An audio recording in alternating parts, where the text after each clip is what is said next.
Guys, welcome to my channel. कैसे हैं आप लोग।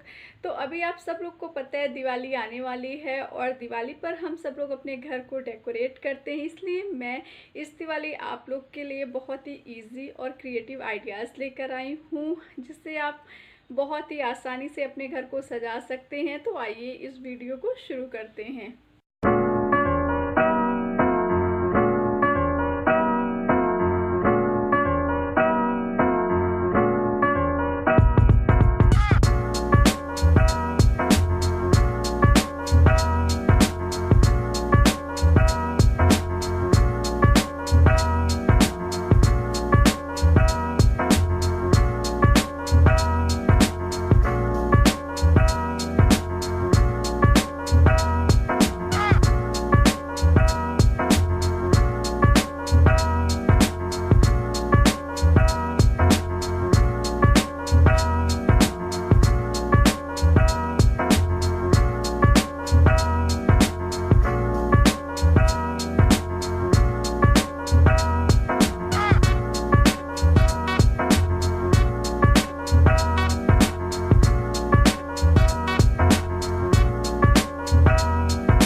यही था मेरा दिवाली डेकोरेशन का छोटा सा वीडियो। मैं उम्मीद करती हूँ कि आपको ज़रूर पसंद आया होगा। कमेंट करके बताइएगा कौन सा आइडिया आपको सबसे अच्छा लगा, और अगर वीडियो पसंद आया है तो वीडियो को लाइक कर दीजिएगा। इसे अपने फैमिली और फ्रेंड्स के साथ शेयर करिए, जिससे कि वो लोग भी इन आइडियाज़ को ऐसे अपने घर को सजा सके। मैं आप लोगों से मिलूँगी नेक्स्ट वीडियो में। अगर आप मेरे चैनल पर नए हैं तो चैनल को सब्सक्राइब कर लीजिएगा और बेल बटन को ज़रूर प्रेस कीजिएगा। Bye bye and take care. Thank you for watching this video.